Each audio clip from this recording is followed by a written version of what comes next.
Hello, welcome to Furious Driving, and this is my 1973 Rover P6 V8 3500, although it no longer has a 3.5 litre under the bonnet for two reasons. First of all, the bonnet is on the roof. Secondly, the engine over there is now a 4.6 litre, which started life in a 1990s Range Rover P38. It's now the block of that. It's got the P6 top and bottom ends, it's got an SD1 front end, and some choice performance upgrades to making it a little bit pokey, hopefully about double the horsepower of when it was new. It should be amazing, but this startup process has dragged on way too long because I lost a lot of enthusiasm when I couldn't get the oil pump to prime. So I've got a friend coming over today to help me with that and a few other bits and pieces. And then hopefully by the end of the video we'll have some life in this car. But did you know that even before this engine upgrade project started, and even before YouTube, this was a project car? When I got this car as a rusty non-runner in 2004, it was a regular magazine staff car diary in a classic car magazine, because I worked for, and still do work for, magazines, because they are something that I love. The beautiful photography, the passionate deep dive writing from well-informed writers, it's all there. So that's why I love this video's sponsor, Readly.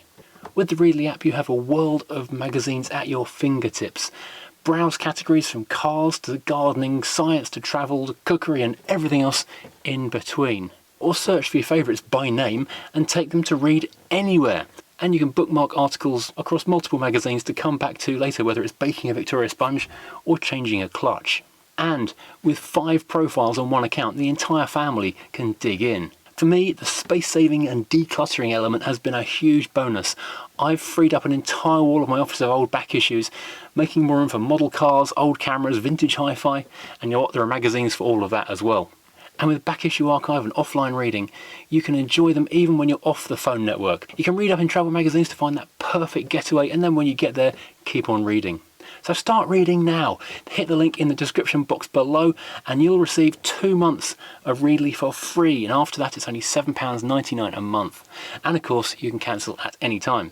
So thanks to Readly for supporting content creators like me and making these videos possible. So check out the app, and now on with the engine build. So I've come out to go and get some biscuits as a bribe for my helper tomorrow, and some petrol. But first of all, they just sold out a regular biscuit, so I've had to get like 5 really fancy, expensive ones instead of an entire packet of chocolate hobnobs, which is what I wanted. And there's no petrol. They've literally sold out of petrol in here. But I realised as I was pulling up with a couple of jerry cans in the middle of this ridiculous panic buying surge, because there was no panic buying need until the newspaper said go and panic buy petrol. There's no petrol here. How bad would I have looked filling up jerry cans of fuel here? So I think tomorrow morning we might have to go and siphon some fuel out of the Alpha or the Tomcat or something to try and get the P6 going. If it BP and Shell all sold out of petrol, we're definitely siphoning stuff. Now this car has beaten me thoroughly for the last couple of months. The oil pump, it was working, then it wasn't working, then it went back on, then it did work, then it didn't work, then it leaked, then it didn't leak, and basically it's really killed my enthusiasm for this engine project. So today I've got a friend coming over who knows all about these engines. It's James from Nitro Sylvia, who has built any number of Rover V8s. So he can lie underneath it and he can suffer for a little while I go and make the tea. I like that solution. Right, so time to crack on. This is the old list from last time we were trying to do this. There were a couple of things we needed to do which didn't get round to on this one, which might come and bite us later on, but hopefully we'll be alright with. But mostly that's all taken care of. Significant stuff like the radiator isn't crossed off, but is there. That is gone twangly though. The new list, there's a couple of things on here which are absolutely essential, but not big jobs, but do have the potential to slow us down quite a lot. Oil pump is obviously essential. Distributor timing, HT leads being fitted, all one job. The safety cutout leads on the bottom of the gearbox. The car is meant to be in park when it starts, but that was always a little bit dodgy, so it didn't really work properly anyway. So if we can bypass that, that would be helpful. A little bit of electricery.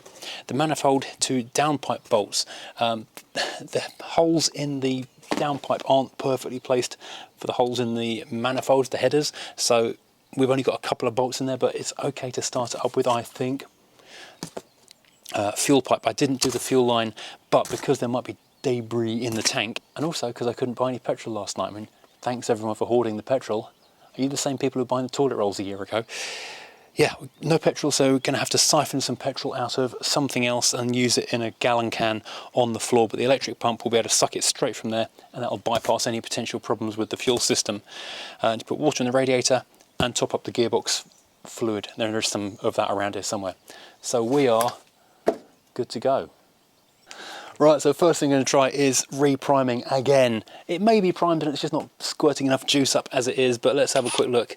This isn't the easiest thing to do. This isn't the best homemade tool. It doesn't centre very well, so I don't like the sharp on off with the power drill. I'm thinking maybe I should weld a socket around the edge of it to keep it on there.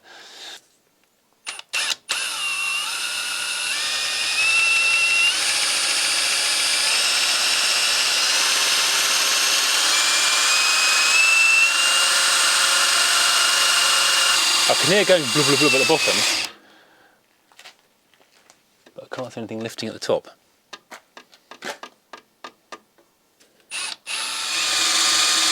But you can hear stuff happening, can't you? You can hear a gurgle. So why is it not reaching the top of the engine? I don't think it's timing. No, don't think so. They're not drawing. You remember where all these sensor wires go, don't you? Yes. Do you want to take a photo or? No, there's only one of them, isn't there? No, there's two. Oh, okay. The green one goes. I'll take a photo of the green. Yeah, that is about 0 fun out of 10. Can you see this one here at the front? I can't just. Oh, okay. Grab it. Yeah, got it. There you go. I'm glad James is now feeling the pain of this pump as well, because this is the worst position of any oil pump in the world ever. I think I might have done this with a spanner from the top actually. It was so easy to fit when it was off the car. So the pump's out again. Bit of gooey residue of the Vaseline, but mostly it's not there anymore. You don't want rust inhibiting primer, do you? You probably want carb cleaner, that'd be more useful. When you did this last time, did you really force the Vaseline in there? I think I did, yeah. James is suffering the way I suffered. The reason this car sat here for so long is because it's an absolute pain in the bum trying to get these bolts back into the bottom of the oil pump. It's horrible. I feel bad he's doing it, but on the other hand though, I feel so good that it's not me. Is that bad? Is that evil? A tiny bit evil. Because it's got the extension to make it high capacity, the bolts are really, really difficult to finagle around everything in the engine bay. The other thing I was thinking is if we want to get that other one in, we can take a short one and just cut, if this is sacrificial, cut about 3mm off the end. Oh, okay, yeah. Is that all it needs? Yeah, and then hopefully we can get all 6 in. Oh, okay, yeah, sorry. It might be one of those where we cut it and then cut a bit more off and then, yeah, you know, work away. Work backwards to it. Yeah.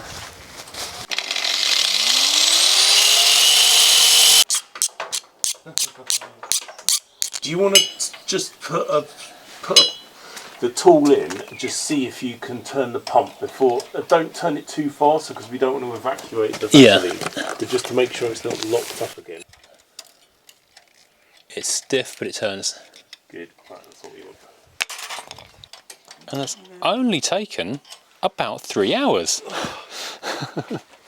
If I had any sense, I would have just traded this off to one of the P6 specialist people and had them do it for me. Yeah. And been driving it 6 months ago. Right. This would soak up so much.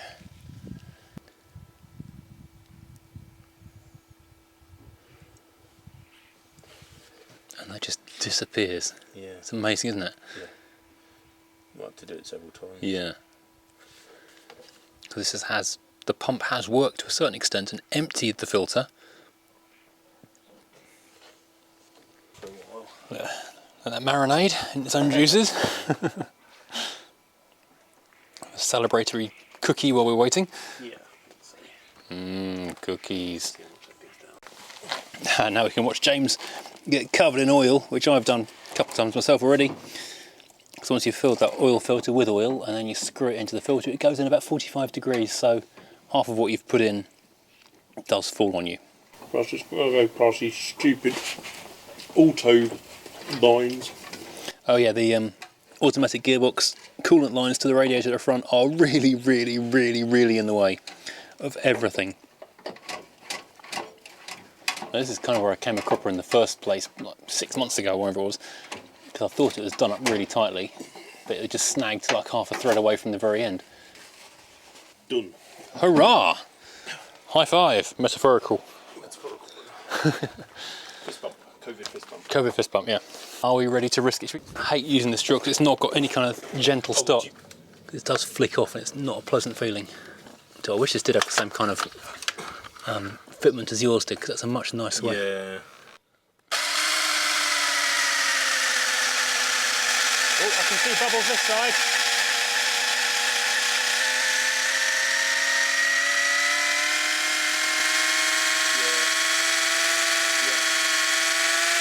It's running. Yep. It's clear.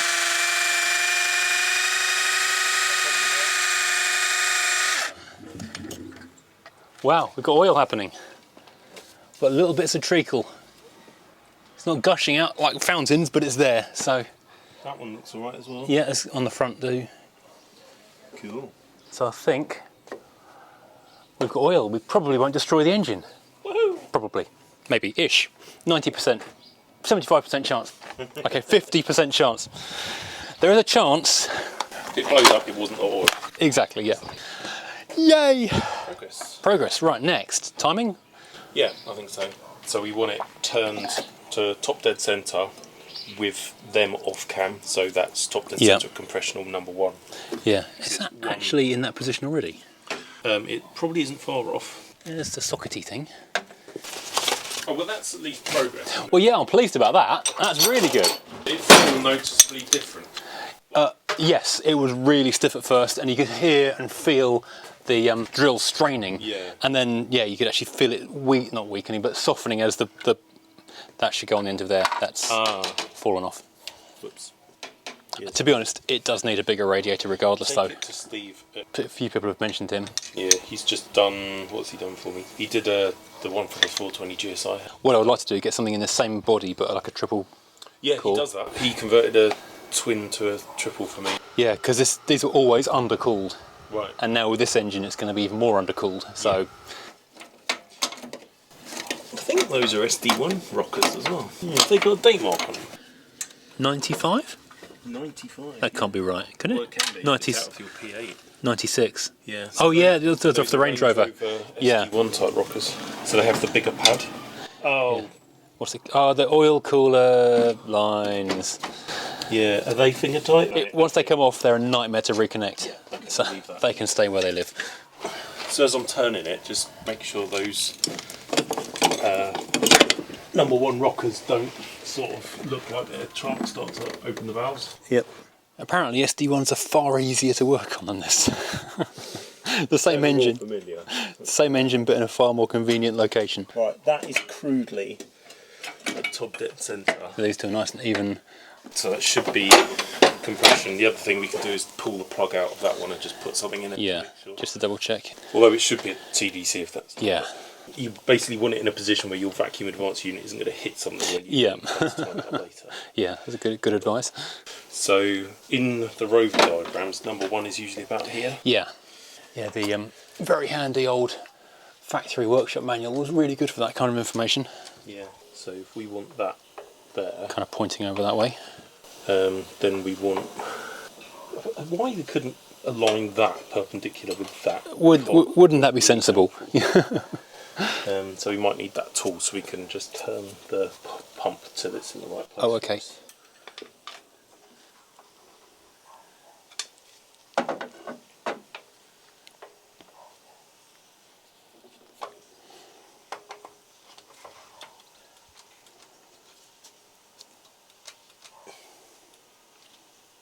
Is that engaged?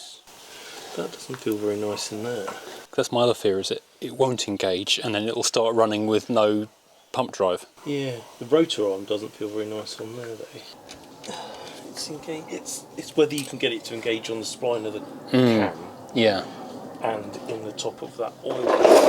Yeah, all at the same time. Sometimes they go in super easy, Sometimes like pain in the balls. doesn't feel right, does it? No, you can see it's meshing with the cam because as you pull it off, It turns, yeah. But it's the last stage to get this Clicking it onto into oil the pump. drive gear, yeah. still doesn't want to go that final bit. I'm just going to turn that ever so slightly. Yeah. Just keep trying it. Because it's such a tight fit on that that bottom connection. I could be if you turn the engine ever so slightly, if I put pressure on it, might it? It would, drop but in. then we'd not be at top dead center. Oh, yeah. It doesn't really matter because we're timing. Still timing, yeah. Yeah. This is one of those ridiculously finagly fiddly things to do, because as the drive goes in, it rotates, so you can't line things up as you want them to be. You have to guess where it's going to be after it's all finished lining up. We did just measure everything with a steel rule to make sure it was the right depth, and it was, because that was becoming a concern. So we can get the gears to mesh on the bottom of the distributor, but we can't get the oil pump. Have we? No. No. Okay. So it's meshing with the cam, but we cannot get the slot to land on the top of the oil pump. Yeah, it's got no leeway for error on it at all. One fraction of a degree out, it's too tight to go in there. We've been here some time. I should say, if you're watching this and you've seen maybe 10 seconds of this and think, well, what's the big deal? We've been on this for half an hour. Right, plan B is turn the crank, and I'll put pressure on here, and hopefully it'll turn the distributor drive until we can drop this into the... Can you feel, is it trying to turn this bit for you? Do it again? Yes, it is, yeah. Oh, good. And one thing we haven't done is hit it with a hammer. It should have gone in by now. I was thinking that, yeah. Was that full rotation? No, but it should be enough to drop it. There's something funny going on here, I'm sure. Yeah, but I mean, it's not even dropping into that. No, it's not. I think it's the outer cylindrical size that's the problem. Got it. Cool. Yippee. Hurrah! Right, do you want to put that somewhere special? Because I'll put it down somewhere stupid. Oh god, there's no special enough for this. So we've taken the little cotter pin, lock pin out of here to see if we can lift this gear wheel off the bottom of the distributor, because it feels like the distributor drive is just too small to fit over the oil pump drive in the engine, which is insane. We know where it went. Promise. Yeah. It went down. I think it's behind the oil pan. So we have carefully drifted the drive gear off the bottom, to focus, off the bottom of the distributor. So now we can just check whether the problem with the engagement is this tang on the bottom of the distributor drive, or that little ring around the bottom of the gear wheel. So without anything else on there, we can just run the gear wheel down there and see if it will go over the drive of the oil pump, find out where our problem lies. Has that gone over it? Well, it's engaged with the cam, but it isn't over the thing. I think that's been our problem all along. That's too small, too tight to get on there properly. Yeah. Okay. This is now dremeled out in the centre. Lightly molested. Lightly molested to make it more happy to slide over that oil pump drive down there, which may or indeed may not work. Big screwdriver? Yeah. Got it? Poking tools required. Yeah. Not convincing. No. It hasn't dropped over, that's for sure. Maybe a bit more millimeterage off there. Yeah. The main culprit, suspect number one. Right, so I'm going to go collect some food. When I come back, either this will be running and I'll have missed it, or the entire engine will be in pieces on the ground. Been and done the productive stuff of getting the McDonald's. James has actually been wasting time here in the driveway. Yeah, not wasting time, bodging time, but so I know from the underside of the Dizzy to the top of that washer needs to be about 61, 62 mil. So I'm just keep putting the drive gear back in there and then taking reference measurements off the top of it.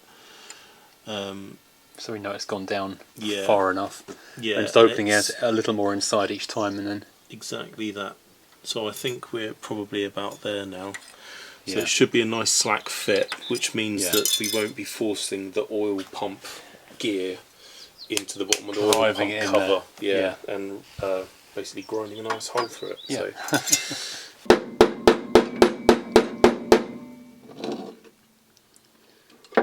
The old Tappy McTapperson going on. Whoops. Whoopsie. Some additional tappage. See if this now will glide into place One less problem with this engine. Let's get this right, because if this goes in once, it's not coming out again. Yeah, you're not moving it again.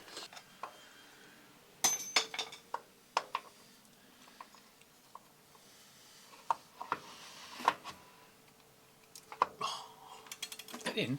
Easy as that. A 2-second job. What was this even? How was this even an issue? All it took was an hour with a Dremel, and it just drops into place. This is the other important thing. You know, I was talking about that oil pump gear into the cover. That means that it's, you know, it hasn't jammed in. It's still free to move. Yeah, it's got a little bit of flex and Phew.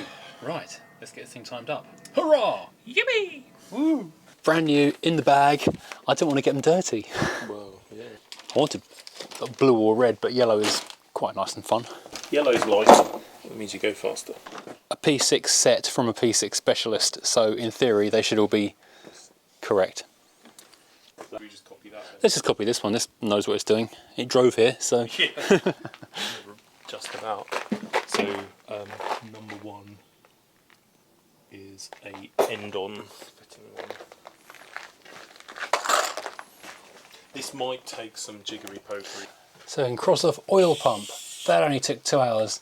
Distributor only took another 2 hours. Timing, yeah, part of distributor really. So that's the first 4 hours of the day doing those 2 very small items there. HT leads happening now. We are getting there. This is what we might call winning almost. Doing discovery number 4000. This top hose has split, so we can do a start-up, but we can't bed the camshaft in. However, we can carry on seeing if it will fire up. So just reconnected the battery. I'm going to fire up the ignition and check we've got 12 volts through the ignition system. 4.24 volts at the coil. And more than that. Is this coming through some sort of ballast resistor? Yeah, there will be one in. If it's in the car, then it's not surprising it's 5 volts. Yeah. Very luckily, James happened to have a can of petrol in the car, otherwise we would be currently reversing his Rover up to this point and shoving this thing into his fuel tank. Suddenly it's all gone a bit roadkill. Oh, okay. At least we do have some fuel. Oh, so we've got enough for a start-up. Again, not enough for the 20-minute braking in the cam, but let's see if we get fuel sucking through. Please work, fuel pump, please work. I was changing note, it's making a very different noise all of a sudden. I can hear noises. There we go. Yeah, we've got fuel. Yippee! Oh, okay. Oh, yeah, maybe it's got a fuel leak. Oh, yeah, it helps if you do these unions. Well, that's just for testing it's leaking. Ah, right. It's working. We've been bleeding. I was bleed testing it, yeah. Yeah, exactly, yeah. Yeah. Yeah, that's all preparation work. Oh. Now something's falling out. Quite a lot is falling out. Oops. Yeah, that's the water pump. Okay, so we've got the situation that the water pump is leaking and that pipe is, we've only got a little bit of petrol, so we're going to go for a start, order some new parts up for in the week, but we're just right now seeing if it will actually fire up. Do you want to leave it on ignition for a while and just see if we can pump some fuel through to the float? Yeah. Oh, I think the float, shooting out of both of your overflows. Oh, right, okay. Fuel gushing out of the overflows. We've probably got stuck valves, so stuck floats even. So to quickly crack one of these things open and have a look inside to see what we're dealing with. Oh, that's gunky. Jesus. That's not pretty. Looks like you're going to have a fun evening, Matt. Oh man, yeah. I get to clean carburetors. Super happy fun time. Yay. All its joys. So I wouldn't mind betting that that's gummed up on the needles. Yeah, it's not even moving. So that should be that in there. Yeah, that needs... Yeah, it should be free to move and close. It isn't. That's... Yeah, the plan, for the benefit of the camera, the plan was always to not use these SUs. Oh, look at that. Flaking off. That's lovely. That's old petrol when it goes really nasty. Yeah. Why didn't Vice Grip Garage have these problems? The plan was always to replace these carburetors in an entire inlet manifold with something new and exciting. Well, I thought maybe I would make sure the engine worked before I invested any more money into it. But of course, time and things got away, and I didn't get around to doing anything with the carburetor. They just sat. That's a very cruddy float. Isn't it just?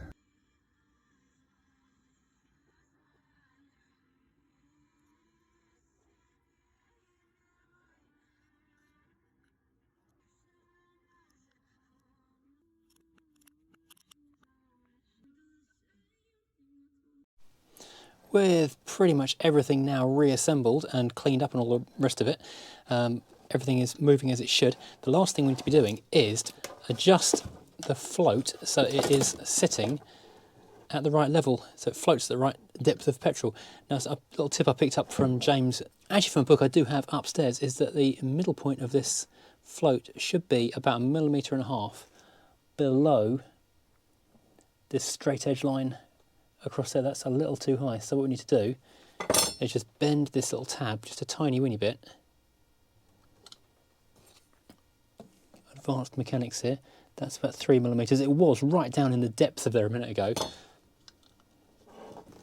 I'm going to say that's pretty much bang on.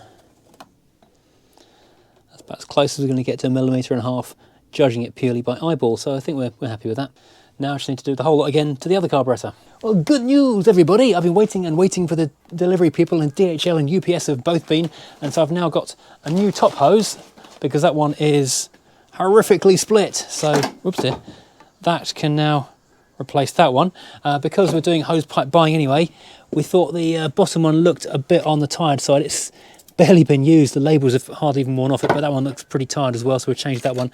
And also this was a brand new hose I bought for this top bypass to the heater, which is really badly crimped. Even though it's a brand new hose, it's clearly the wrong shape, so I've got one which I hope is actually the right shape this time. I don't know why it was the wrong shape, it was listed as the right part, so hopefully that will solve that. And also box number 2 has arrived, and I wasn't going to change the water pump because I kind of felt that the old one wasn't sounding that bad, but as I've got to take it off again because it's not sealed properly, I used the paper gasket that came with the gasket kit. So I've got a new water pump, which I'm rather hoping looks like the one that's inside here when I take this packaging off it. It looks fairly similar. The hose outlets appear to be in the same place. It's got the right number of bolt holes for the fan, a little nubbin to locate the fan. I think I've probably bought the right one, so let's get this thing fitted. It has naturally started raining, and the one part of the garage which isn't undercover is me. One down. Goodbye. So with this list, I can now start feeling more positive in some ways, because although I've had to add more things on the bottom, I can now start crossing things off as well. The carbs are cleaned up, water pipes about to be done, water pumps about to be done. Although I've just lost my spanner. I'll put it down somewhere and I have no idea what I've done with it. Typical, it's like a 10mm socket, but in 1/2-inch spanner format. I'd actually kind of forgotten how much dismantling is required to get the pump out again, because as well as taking the fan belt off, you've got to undo the alternator and then take this drive belt pulley off so you can get to the bolts behind the drive belt pulley. Oh dear, it's yeah, a lot of faffage really. Wish I'd thought of doing this. That is actually really quite stiff on there. That's not great at all. Oh well, some of that went near the catch can. By some of it I mean about none. Yeah, so I caught virtually none of it. The mad thing is, because this is a hodgepodge of bits of cars, it seems like every single fixing on this is different. This one's a 7/16 you can only get with a socket. A couple of them are 1/2 inches that you can do with a spanner, and there's a couple of ones that are actually, what do you call them, Torx tops. So real interesting mixture of bolts here. What I am doing though is laying them out in the pattern that they came off the car, so I know which one goes back where, because every single one is different. Interestingly, although the one I had before of these top bypass to the heater matrix hoses was completely wrong, this one is more the right shape, but it's still too long. But at least this one I can cut down a little bit so it'll be the right length once it's installed. So here's the thing, I was planning on maybe replacing the water pump at a later date, but I wish I had done it straight away, because that was quite 40 minutes or so of unbolting stuff. But that is how freely that turns, which is actually even less free than when I bolted up to the car initially. This doesn't exactly spin like a windmill, but that you can flick that around and it makes a bit of a turn. That's easy.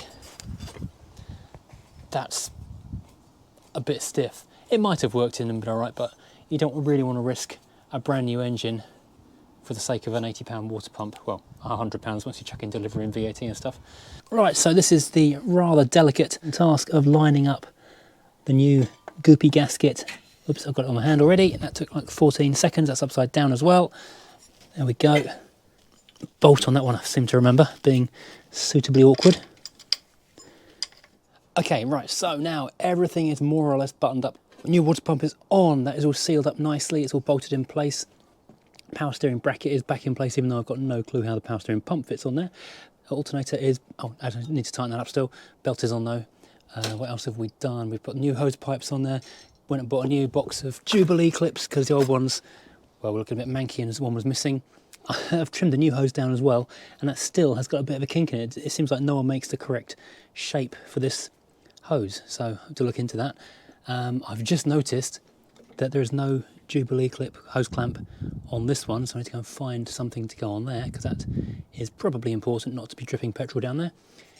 And oh, also James couldn't see a earth strap on the engine. I'm 97% sure it's down by the starter motor where you can't see it from up top, but just in case, I've put another one on as well. Now, when we went to go and give it a quick test crank with the fuel pump disconnected off the power on Saturday, we got nothing at all from the starter.